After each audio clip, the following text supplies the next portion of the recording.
দু চোখে হঠাৎ করে কাল বৈশাখী, চৈত্রের শেষ বেলা পাতা ওড়ে নাকি, গত বছরের মায়া ভেঙে যাবে বলে, রাজপথ ভেসে গেছে অচেনা কাজলে, দু চোখে হঠাৎ করে কাল বৈশাখী, চৈত্রের শেষ বেলা পাতা ওড়ে নাকি, গত বছরের মায়া ভেঙে যাবে বলে, রাজপথ ভেসে গেছে অচেনা কাজলে।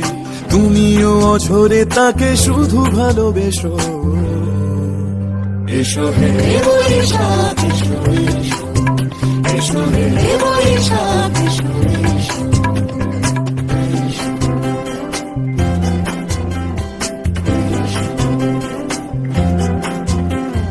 প্রিয় উষ্ণতা লেগে থাকে যে পরবে, তারি হাত ছুঁয়ে দেখি আখি পল্লবে, কত রং লেগে থাকে তারই ছবি আঁকি, শরীরে রেখেছি কিছু স্মৃতি ও জোনাকি, প্রিয় উষ্ণতা লেগে থাকে যে পরবে, তারি হাত ছুঁয়ে দেখি আখি পল্লবে, কত রং লেগে থাকে তারই ছবি আঁকি, শরীরে রেখেছি কিছু স্মৃতি ও জোনাকি।